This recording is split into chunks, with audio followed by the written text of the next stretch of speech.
रौनकपुर नाम का एक जंगल था। जंगल में एक दिन सभी पक्षियों की सभा हो रही थी। सभा में सभी पक्षी आपस में बातें कर रहे थे। तभी कालू कहता है, अरे सुनो दोस्तों सुनो, हमारे जंगल में थोड़े दिनों में तेज बारिश होने वाली है। पिछले साल भी इसी वक्त बहुत तेज बारिश आई थी, याद है ना? बिल्कुल ठीक कह रही हो कालू भैया। उस दिन तो बहुत बड़ी मुसीबत आ गई थी। हमारे पास खाने के लिए कुछ भी नहीं था। हम लोग भूख से तड़प रहे थे।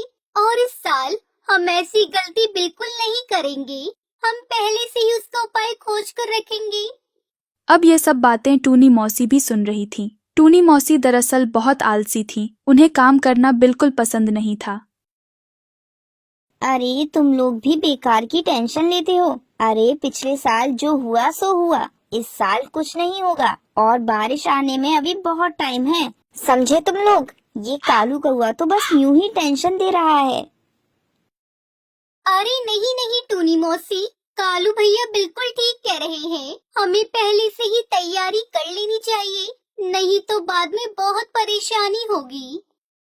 तो तुम लोगों को जो करना है वो करो, मैं चली, मुझे वैसे भी बहुत काम है। ऐसा बोलकर टूनी मौसी वहाँ से चली जाती है। अरे जाने दो उन्हें, वो ऐसी ही है। लेकिन हमें बारिश के दिनों में खाने का कुछ उपाय तो करना ही होगा, वरना भूख से हमारी हालत खराब हो जाएगी। अब मेरे पास एक उपाय है। क्या? कौन सा उपाय टुनटुनी? अरे यहाँ से थोड़ी दूरी पर एक खाली गुफा है। उस गुफा में कोई नहीं रहता, तो क्यों ना हम लोग उसी गुफा में थोड़ा थोड़ा करके अनाज और फल जमा कर ले, और बाद में जब बारिश आएगी तब हम उसे खाने में इस्तेमाल करेंगे। बोलो क्या कहते हो? वाह टुनटुनी वाह, ये तो बहुत बढ़िया आइडिया है। तो हम लोग कल से ही अनाज और फल इकट्ठा करना शुरू कर देते हैं। ठीक है, तो कल से ही हम लोग काम पर लग जाते हैं और अभी के लिए अपने अपने घर चले जाते हैं। इसके बाद सभी पक्षी मीटिंग खत्म करके अपने अपने घर की ओर निकल जाते हैं। दूसरे दिन सुबह सभी पक्षी अनाज और फल ढूंढने के लिए जंगल में निकल आते हैं। सभी पक्षी बारी बारी बहुत से खाने का सामान लेकर गुफा में जमा करने लगते हैं और ये सब दूर बैठकर टूनी मौसी भी देख रही होती है। अरे ये सभी पक्षी बारी बारी खाना लेकर कहाँ जा रहे हैं? कुछ तो बात जरूर है, मुझे पता लगाना होगा। ऐसा बोल के टूनी मौसी पक्षियों का पीछा करने लगती है।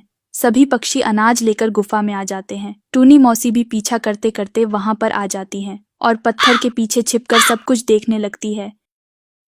तो दोस्तों, हमने बहुत सारा अनाज अब इकट्ठा कर लिया है और इस अनाज से हम आराम से बारिश का मौसम काट सकते हैं। अरे वाह, ये तो बड़े कमाल की बात है। हमने एक ही दिन में इतना सारा अनाज इकट्ठा कर लिया। लेकिन याद रखना, हमें इस सारे अनाज और फल को छुपाना पड़ेगा, वरना कोई भी आकर बड़ी आसानी से इसे चुरा कर ले जाएगा।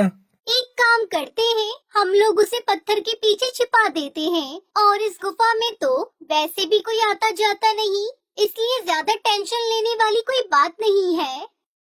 लेकिन ये सारी बातें छिपकर टूनी मौसी सुन रही होती है। तो ये बात है, सभी पक्षी मुझे अकेला छोड़कर बारिश के लिए खाना इकट्ठा कर रहे हैं।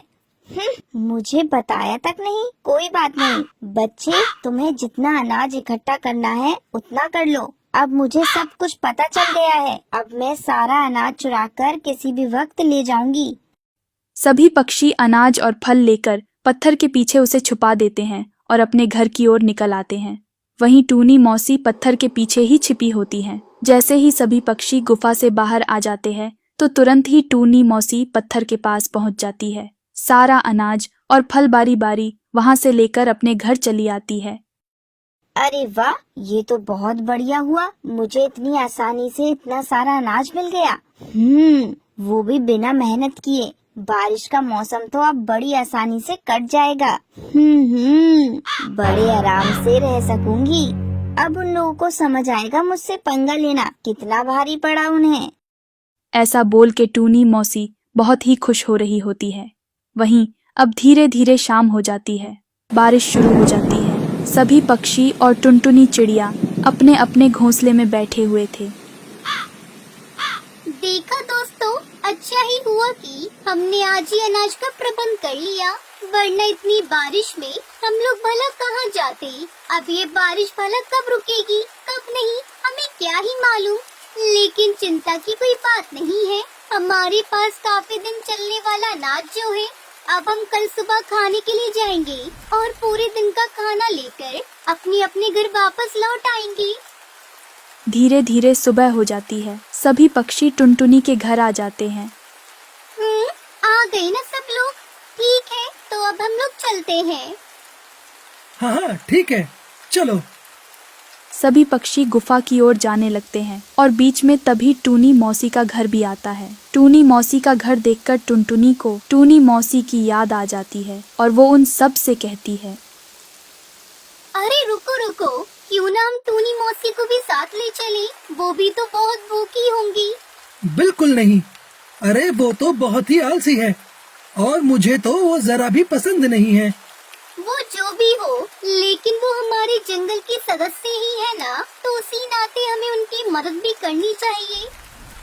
ऐसा सुनकर तभी सभी पक्षियों को उन पर दया आ जाती है और वो लोग टूनी मौसी को बुलाने लगते हैं। सभी लोग जब टूनी मौसी के घर के पास आते हैं तो देखते हैं कि टूनी मौसी सो रही थी और शोर सुनते ही वो तुरंत फड़फड़ा के बाहर आ जाती है और देखती है सभी पक्षी उनके घर के बाहर होते हैं। पहले तो टूनी मौसी सभी पक्षियों को देखकर बहुत हक्का बक्का हो जाती हैं, लेकिन फिर थोड़ी हिम्मत करके उन सब से कहती हैं, क्या बात हो गई? तुम सब एक साथ आकर भला अब मुझे क्यों बुला रहे हो? टुनटुनी चिड़िया तभी सब कुछ टूनी मौसी को बता देती है और तब जाकर कहीं टूनी मौसी की जान में जान आती है और वो भी सभी पक्षियों के साथ गुफा की ओर जाने लगती है। सभी पक्षी गुफा में आ जाती है और अनाज और फल जहाँ पर रखा था वहाँ जाने लगते हैं। लेकिन जैसे ही वो लोग वहाँ पर पहुँचते हैं तो चकित रह जाते हैं, क्योंकि सारे फल और अनाज वहाँ से गायब हो चुके थे। कोई उन्हें चुराकर वहाँ से ले गया था।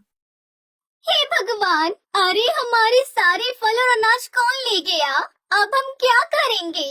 अरे हाँ टुनटुनी, हमारी सारी मेहनत पर पानी फिर गया। हे भगवान, ये क्या किया तूने?